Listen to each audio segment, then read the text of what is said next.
They were warrior monks, bankers to kings, and guardians of Christendom's most sacred relics. For nearly 2 centuries, they were one of the most powerful organizations in the world. And then, in the blink of an eye, they vanished. This is the story of the Knights Templar. Our journey begins in the early 12th century, in the chaotic aftermath of the First Crusade. Jerusalem was back in Christian hands, but the roads leading to the Holy City were treacherous, plagued by bandits. Pilgrims journeying to see the holy sites were often robbed and killed. In response to this danger, a French knight named Hugues de Payens and 8 of his relatives proposed a radical idea. They would form a new kind of religious order.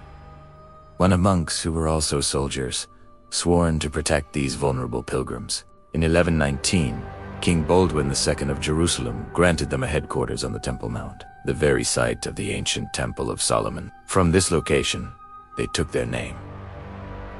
The poor fellow soldiers of Christ and of the Temple of Solomon, or more simply, the Knights Templar. Initially, they were so poor they were depicted as 2 knights sharing a single horse, a symbol of their humility and brotherhood. But this poverty would not last.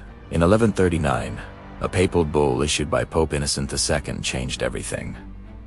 The Templars were granted extraordinary privileges. They were exempt from local laws, could pass freely through any border, and answered only to the Pope himself. They were forbidden from paying taxes, but were allowed to collect them. Suddenly, donations poured in from across Europe.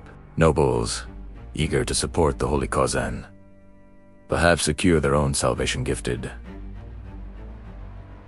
the Templars vast estates, castles, and fortunes. This influx of wealth transformed the order. They established a network of commanderies, or fortified monasteries, all across Europe and the Middle East. More than just military outposts, these became the hubs of a massive economic enterprise. The Templars invented an early form of international banking. A pilgrim could deposit money at the Templar commandery in London and receive a letter of credit, which they could then cash in at the commandery in Jerusalem. This system was revolutionary, eliminating the risk of carrying large sums of gold on dangerous journeys. Their military prowess became legendary. Clad in their distinctive white mantles adorned with a red cross, the Templars were the elite special forces of the Crusader armies. They were disciplined, fearless, and often the first into battle and the last to retreat. They took vows of poverty, chastity, and obedience, and were forbidden from surrendering unless hopelessly outnumbered. Their battle cry struck fear into the hearts of their enemies. For almost 200 years, the Templars were at the forefront of the fight for the Holy Land. But with great power comes great enemies. As their wealth and influence grew, so did suspicion and jealousy. They were accused of arrogance, of greed, and of engaging in secret, blasphemous rituals. What really happened behind the closed doors of their initiation ceremonies? Rumors began to circulate, whispers of spitting on the cross, of denying Christ, and of worshipping a mysterious bearded head known as Baphomet. These secrets, whether real or imagined, would become the seeds of their destruction. By the end of the 13th century, the tide had turned in the Holy Land. The last Crusader stronghold, Acre, fell in 1291. With their primary mission of defending the Holy Land now gone, the Templars' purpose came into question. They were a standing army with no war to fight, and a bank with immense wealth. This made them a tempting target, especially for one powerful and indebted monarch. King Philip IV of France was deeply in debt to the Templar order. He saw their immense wealth as the solution to his financial woes, and their power as a threat to his own. Working in concert with a pope he largely controlled, Clement V, Philip orchestrated a masterful and ruthless plan. On Friday, October 13th, 1307, date some believe is the origin of the unlucky Friday the 13th superstition, he ordered the simultaneous arrest of every Templar in France. The knights were caught completely by surprise. They were thrown into dungeons and subjected to brutal torture. Under unimaginable pain, many confessed to the shocking charges leveled against them: heresy, idolatry, and sacrilege. They confessed to spitting on the cross and worshipping the idol Baphomet. Although many later recanted these forced confessions, it was too late. The damage was done. The Grand Master of the Order, Jacques de Molay, was burned at the stake in Paris in 1314. As the flames consumed him, legend says he cursed both King Philip and Pope Clement. declaring they would meet him before God within a year.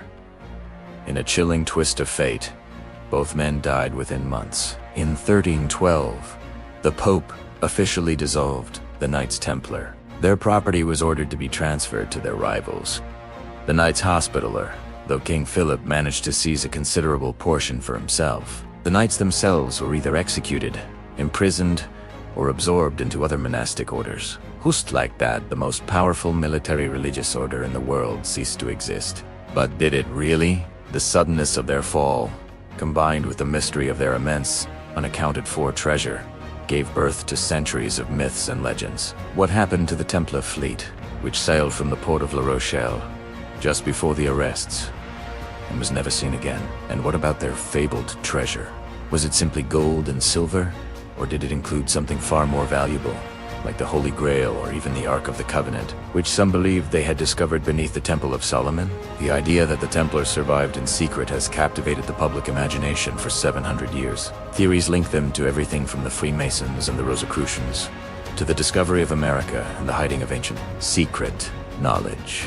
Are these just romantic tales, or is there a grain of truth? The line between history and myth blurs. The story of the Knights Templar serves as a timeless cautionary tale about the corrupting nature of power and the dangers of envy and greed. They rose from poverty to become a global superpower, only to be brought down by a conspiracy born of debt and ambition.